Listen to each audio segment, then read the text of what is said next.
안녕하십니까, 신경 선생님입니다. 자, 2022학년도 버전 정확한 언매 오리엔테이션 하도록 하겠습니다.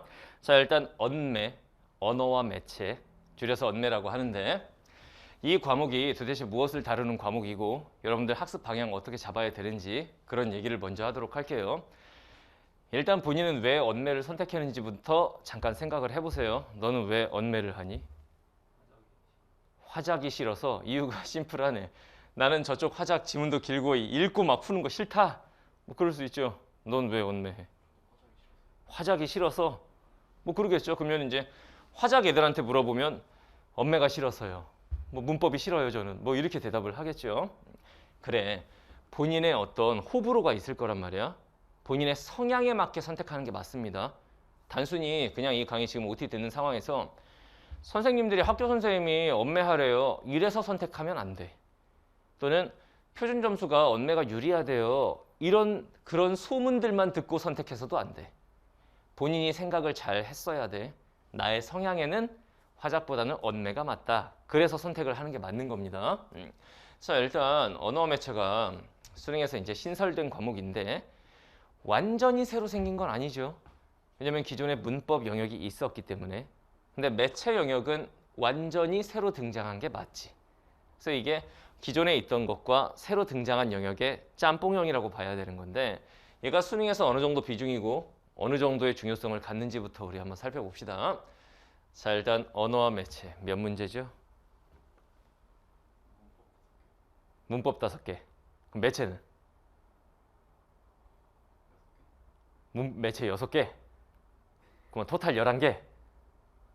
찍었지? 아, 옛날에 그 수능 예비평가 시험지 말하는 거지?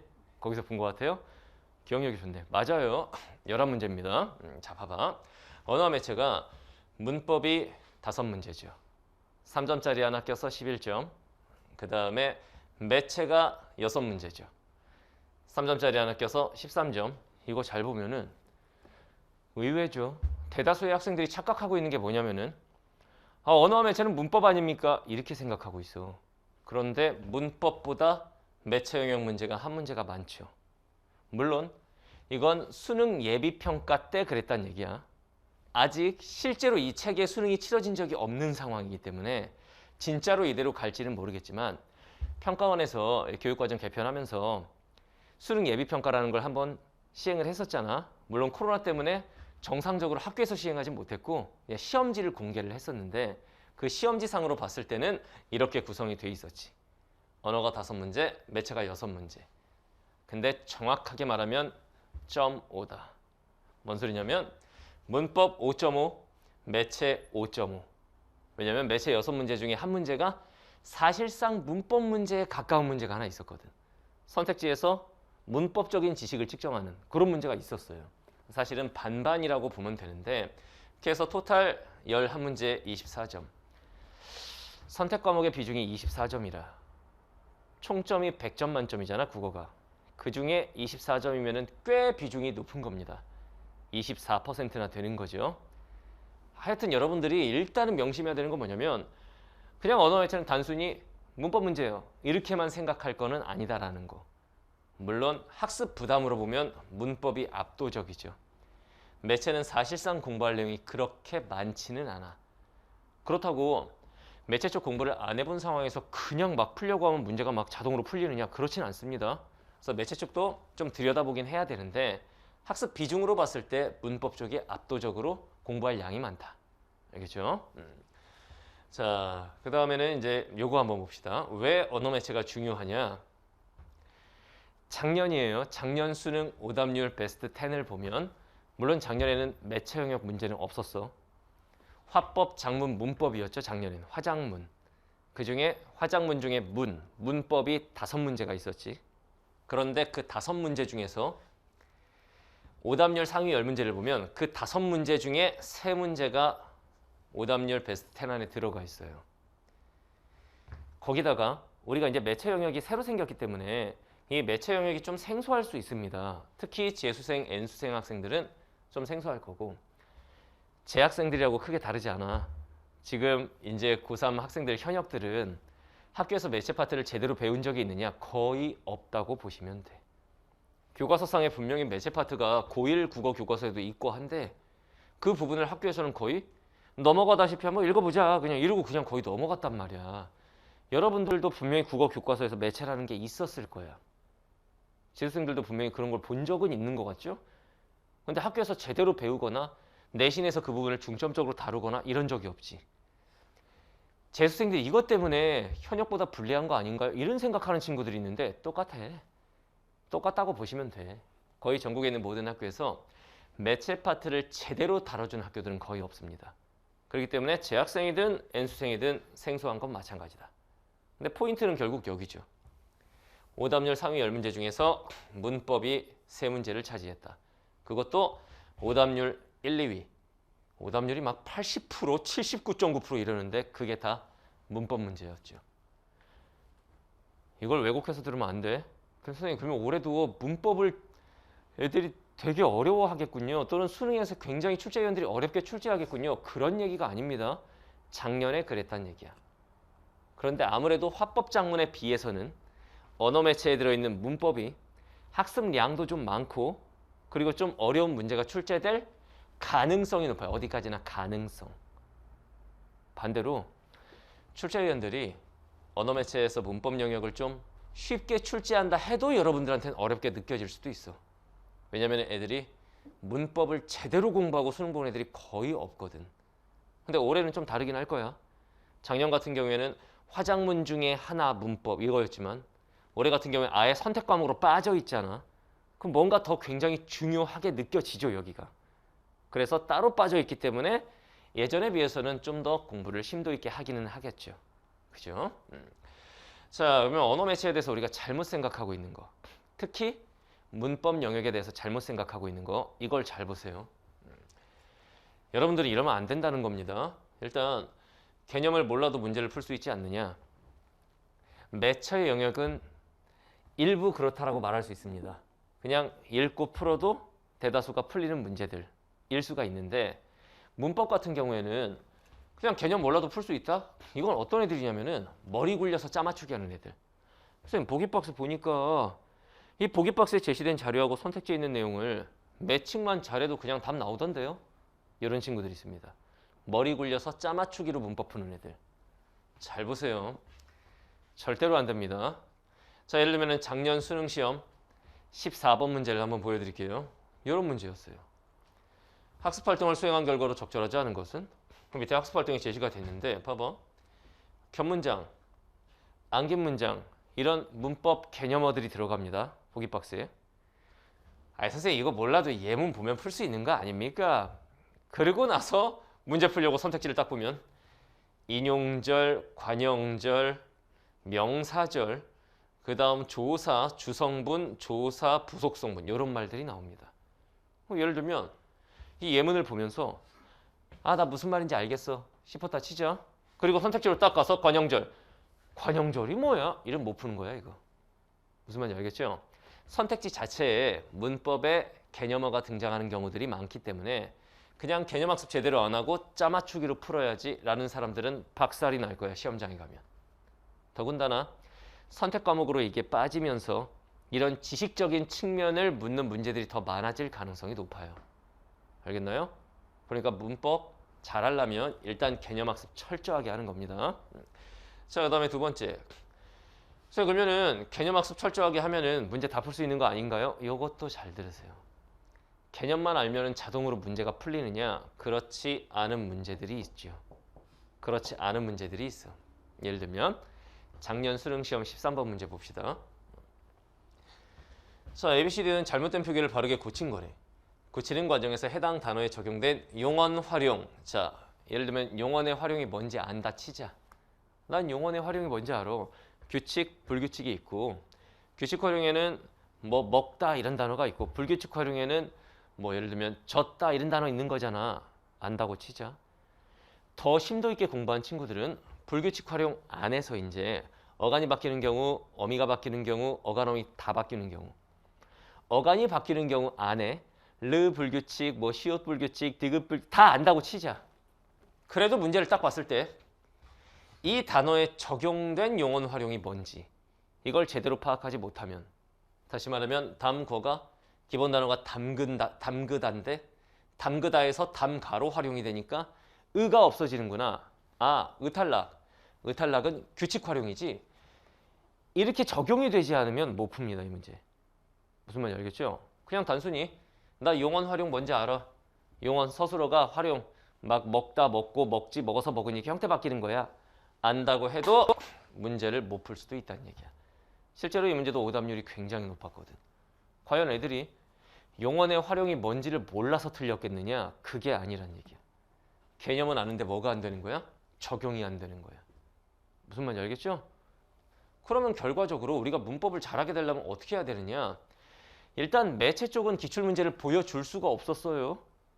왜냐하면 매체 쪽 같은 경우에 작년 수능에 출제되지 않은 영역이기 때문에. 무슨 말인지 알겠죠? 기본적으로 문법만 생각해봐도 그 두 가지 오해에서 벗어나야 된다 이건데, 자 일단 개념 학습을 철저하게 해야 됩니다. 특히 언어 파트, 문법 파트. 그 다음에 실전 적용 능력도 굉장히 중요해요. 개념도 빠삭하게 돼야 되지만 실전 적용 능력 연습도 많이 하셔야 됩니다. 알겠지? 이게 돼야 언어와 매체를 다 맞을 수 있습니다. 당연히 목표는 11문제 다 맞는 거겠지. 여러분들 생각에는 문법 5개만 잘 넘겨주면 매체 6개는 그냥 먹고 들어가는 거다 라고 생각하는 친구들도 있는데 틀린 말은 아닙니다. 예비평가를 봤을 때는 매체 영역이 그렇게 어렵지는 않지. 풀어봤다는 거지, 예비평가?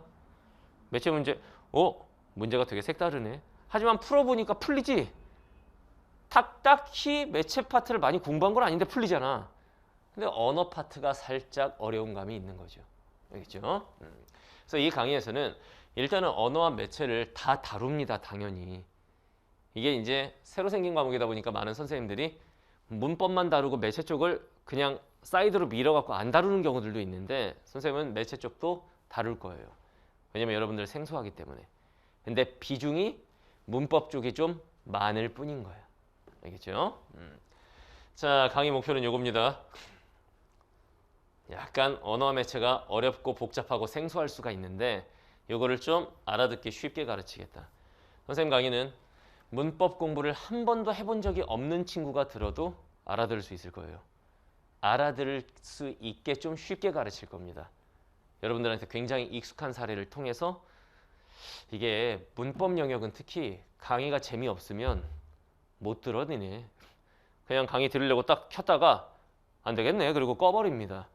그래서 될 수 있으면은 좀 쉽고 재밌게 우리가 공부할 수 있도록 그렇게 진행을 할 겁니다. 수업을 의도적으로 그렇게 할 거예요. 자, 그러면 이거 한번 봅시다. 강의 특징 뭐가 있느냐. 자, 일단 언어와 매체 필수 개념 굉장히 중요하죠. 개념, 특히 문법 개념. 요거를 다 정리를 해놨는데 개념들을 어떻게 정리했냐면은 여러분들이 굉장히 보기 편하게 깔끔하게 표 형태로 다 정리를 해놨어요. 교재만 갖고 다니면서 봐도 이게 보통 문법책들이 이렇게 돼 있잖아. 줄줄줄줄줄줄 막 설명이 돼 있잖아. 그러면 애들이 읽다가 지칩니다, 그거. 그래서 개념들을 깔끔하게 다 표 형태로 구현을 해놨어요. 여러분들이 표만 딱 봐도 아, 이런 개념이구나를 알 수 있게 그렇게 구성을 해놨습니다. 그래서 깔끔하게 표 형태로 다 구성을 해놨다는 거. 이런 식으로 돼 있어요. 그리고 더 알아두기 파트 이런 데서는 기본적인 개념을 배우고 나서 헷갈리는 문법 요소들. 예를 들면 관형사와 용언의 관형사형 이런 거 헷갈릴 수 있는 거거든. 명사 파생 전미사와 명사형 전성어미 이런 것들 헷갈리죠. 그러면 출제위원들은 꼭 그 부분을 노리고 문제를 냅니다. 그래서 그런 것들을 또 따로 정리를 해놨어요. 알겠죠? 헷갈리는 언매 개념도 다 정리를 해놨다. 자, 다음 두 번째. 실전 적용 능력이 중요하다고 그랬죠? 칠판 지우개가 여기에 있네요. 자, 실전 적용 능력. 요거를 위해서 어떻게 해놨냐면은 단계별로 구성을 해놨어. 일단 개념을 배우고 나서 그 배운 개념을 바로 적용할 수 있는 개념 확인 문제들. 이런 것들이 개념 부분에 다 들어가 있습니다. 개념 확인 문제들. 자, 그 다음에 두 번째 단계로 이제 수능형 문제들을 풀어봐야 실력이 늘겠지? 개념을 배우면 그 개념을 바로 적용해서 풀 수 있는 이런 수능형 문제들이 교재에 들어가 있어요. 수능형 언어와 매체 문제들. 자, 그다음에 세 번째. 문제를 쉽게 푸는 필살기. 이건 뭐냐면 예를 들면 이런 거야. 개념 학습을 다 하고 적용 연습도 많이 하고 시험장에 갔어. 생각이 안 나는 거야. 문제를 딱 봤는데 내가 분명히 들어본 말인데 생각이 안 나. 이게 뭔지를 모르겠는 거야. 그런 상황에서도 우리는 문제를 풀어서 맞으면 되는 거 아니야. 그래서 이제 이렇게 하면 문제를 좀 쉽게 풀 수 있다라는 각 영역별 필살기들을 가르쳐 줄 거예요. 예를 들면 음운규칙에 대해서 배웠다. 필살기 소리 나는 대로 쓰고 공통부분 지워버리면 된다. 예를 들면 국, 물, 국물 양쪽 똑같은 걸 지워버려라. 공통부분을 지워. 왼쪽엔 기역이 남고 오른쪽엔 이응이 남네. 기역이 이응으로 바뀌었는데 이응이 비음이니까 비음화 현상이구나. 이런 식으로 적용해서 문제 풀 수 있도록. 좋다 좋다 이렇게 가면 조 똑같은 것만 지워라 그냥. 그러면 왼쪽에는 히읗과 디귿 두 개가 있는데 오른쪽엔 티읕 하나밖에 없네. 두 개가 하나로 줄었으니까 축약 현상. 그리고 티읕 같은 경우엔 우리가 거센소리라고 부르니까 거센소리 되기 현상. 이런 식으로 문제를 풀 수 있도록 음운규칙 문제는 소리 나는 데서 공통부분 지워버려. 그리고 양쪽에 뭐 있는지 봐. 그러면 문제는 끝나. 이런 식의 필살기들을 개념별로 좀 가르쳐 줄 거예요. 알겠죠? 그래서 개념이 딱 떠오르지 않아도 문제는 풀 수 있게 그렇게 가르치도록 하겠습니다. 자, 그 다음에 마인드맵 개념 정리. 선생님 전매 특허죠. 마인드맵 분석 정리. 시에서도 소설에서도 독서 영역에서도 이런 것들을 배웠을 텐데 각 챕터별로 문법 배우고 나서 개념 배우고 나서 그 개념들을 일목요연하게 딱 정리할 수 있도록 이런 식으로 깔끔하게 한 장으로 챕터마다 정리를 해놨어요. 여러분들이 나중에 수능을 보러 갈 때는 이 책을 들고 와갖고 이거 두꺼운 책을 막 처음부터 끝까지 줄줄줄줄 읽을 수가 없잖아. 딱 이 부분만 오려가지고 가져가시면 됩니다. 시험 보기 직전에 한번 쓱쓱쓱 보면은 개념 한번 쫙 머릿속으로 입력하고 시험 볼 수 있도록 그렇게 정리를 해놨습니다. 자, 그 다음에 다섯 번째 언어와 매체 신유형들 있죠. 신유형. 예를 들면 이런 것들 있지. 소위 말하는 융합지문. 독서형 문법 문제가 뭔지 알죠? 문법 플러스 독서 형태. 도대체 이게 비문학이야 문법이야 막 이런 것들. 그런 것들이 교재에 다 수록이 돼 있어요. 물론 매체 영역도 문제들을 다 수록을 해놨습니다. 그 챕터에 맞게. 알겠죠? 자, 작년에 강의 들은 친구들은 이제 언어와 매체가 아니라 정확한 문법이라는 강의를 들었던 친구들이지. 잘 봤대요. 내 입으로 이거를 읽기는 좀 그래요. 수강 후기를 이런 식으로 남겨줬는데 실제로 작년에 이제 작년 버전 정확한 문법을 들은 친구들이 일단은 시간이 많이 단축됐다는 얘기를 했었어. 작년에. 보통 애들이 문법 5문제 작년 기준으로 문법 5문제 푸는데 막 9분에서 10분 이렇게 걸리는데 작년에 선생님 강의의 목표가 5문제 5분 컷하고 다 맞자였어요. 실제로 선생님 제자들은 뭐 필살기라든가 이런 것들 적용하면서 시험장에서 5분에서 6분 정도 안에 문법을 거의 다 끝냈다고 하더라고. 그리고 문제는 깔끔하게 다 마치고. 오답률 상위 3문제가 다 문법이었지만 선생님 제자들은 그 문법에 걸려갖고 넘어진 애들은 거의 없었어요. 그러니까 올해도 이 문법 강의 굉장히 깔끔하게 강의가 진행이 될 거야. 그리고 굉장히 실전적으로 진행이 될 거야. 여러분들이 딱 보면은 직관적으로 문제를 받아들여서 풀 수 있도록. 알겠죠? 그렇게 진행이 될 겁니다. 내가 읽기가 좀 그래. 그렇다고 너보고 읽어달라는 건 아니야. 여기 보면은 뭐 강의력에 유쾌한 입담이 어쩌고저쩌고 하는데 작년에 강의를 굉장히 재밌게 진행을 했었거든. 그래서 애들이 문법 완강률이 국어 영역 강의 중에서 굉장히 낮은 편이야. 처음부터 시작해갖고 마지막까지 완강하는 비율이 높지가 않아요. 근데 작년 선생님 강의 같은 경우에는 완강률이 굉장히 높았어. 왜냐면 강의 자체를 좀 재밌게 진행을 했거든. 선생님 지금 OT가 별로 재미가 없는데요. 여기 애들이 지금 날 처음 봤어요. 너 나 처음 봤지? 우리가 이제 좀 현장에 있는 학생들이 약간 서먹한 관계이기 때문에 물어봐도 잘 말도 안 합니다. 야, 이거 봐요. 쳐다보기만 하고 대답도 안 합니다. 근데 좋아질 거예요, 점점점. 알겠죠? 그리고 이제 노베이스 학생들도 이해를 할 수 있게끔 가르칠 거예요. 자, 이런 친구들이 이 강의를 들으면 도움이 좀 될 겁니다. 일단 언어 매체 필수 개념 학습이 아직 안 돼 있는 친구들. 여기서 잘 들으세요. 선생님 저 내신 할 때 조금씩 했었는데요. 그거 말고 수능을 위한 언어와 매체 공부를 체계적으로 해보지 않은 친구들. 조각조각난 내신 공부 말고. 알겠죠? 자, 그다음에 개념 공부는 어느 정도 했는데 문제 풀면 틀리는 친구들. 나는 사동이 뭔지도 알고 피동이 뭔지도 알아. 근데 문제를 보니까 사동, 피동에 대해서 물어봤어. 풀었더니 틀렸어. 이런 친구들. 다시 말하면 실전 적용이 잘 안 되는 친구들이죠. 자, 그다음 세 번째. 언어와 매체 공부하기가 너무 지루하다. 나 혼자 공부하자니 좀 어렵고 강의 듣자니 너무 지루하다. 다른 인강에서 언어 매체를 들어봤는데 우와 지루해서 수업을 들을 수가 없다. 이런 친구들 적응하기 굉장히 편할 겁니다. 자, 그다음에 시간 부족한 학생들. 사실 이거 잘 들어야 돼. 화법과 작문 선택자들에 비해서 언어 매체 선택자들이 시간적으로 유리할 겁니다. 문법이 빠삭하게 공부가 돼 있다는 전제하에. 문법이 빠삭하게 공부돼 있으면 문법 5문제에 화작 5문제에 비해서 굉장히 빠르게 풀 수 있어요. 그리고 매체 같은 경우에도 독해력 자체를 물어보는 문제들이 아니거든, 매체 쪽이. 그 매체 언어의 특징이나 이런 것과 관련된 문제들이기 때문에 그 안에 있는 세부적인 내용을 무슨 독서, 즉 비문학 영역 독해하듯이 해야 풀 수 있는 문제들이 아니야. 그러다 보니까 언어와 매체가 화작에 비해서 공부에 투입되는 시간은 좀 많아야 돼. 문법 공부를 세밀하게 해야 되기 때문에.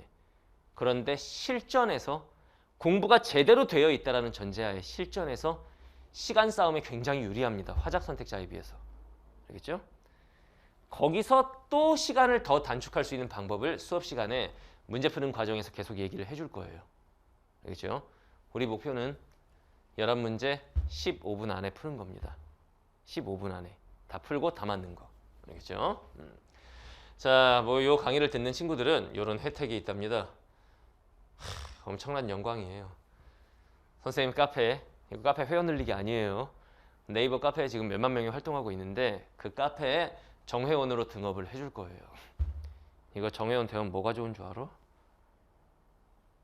모르겠지? 정회원이 아니기 때문에 정회원으로 등업을 해드릴 겁니다. 거기다가 등업 신청하세요. 네이버에 신영균 땅 치면 카페 하나 나올 거야. 거기 정회원 등업이 되면은 거기에 있는 자료들을 마음껏 이용할 수 있어요. 거기에 영역별 문제, 문제 유형별 문제, 별의별 문제들이 다 있습니다. 하다못해 본인 내신 공부할 때 필요한 자료들도 많이 있을 거예요. 그거를 여러분들 자유롭게 이용할 수 있습니다. 알겠죠? 자, 그 다음에 언어와 매체 문제은행을 카페를 통해서 제공을 할 거예요. 카페에 들어가 보면은 언어와 매체 문제은행 이게 있을 거예요. 나는 좀 다양하고 풍부하게 문제를 좀 풀어보고 싶다. 이런 친구들을 위해서 언어와 매체 문제은행을 카페에 수록을 해놨으니까 카페 정회원 등업 신청하시고 문제를 많이 풀어보시라 이겁니다. 알겠죠? 자, 이 강의의 목표 요거 언어와 매체 11문제 무조건 15분 컷을 한다. 그래야 공통 영역을 여유 있게 풀 수 있다. 공통 영역 34문제, 선택 영역 11문제잖아. 공통 영역 34문제를 여유 있게 풀 수 있는 시간 확보. 그리고 당연히 다 맞는 걸 목표로 합니다. 이 강의 끝나고 11문제 다 못 맞았다. 원숭이라고 보셔야 된다. 이 강의 끝나고 11문제 딱 풀면은 무조건 다 맞을 수 있도록 그렇게 만드는 게 목표입니다. 자, 오리엔테이션은 여기까지 하고 본 강의에서 봅시다.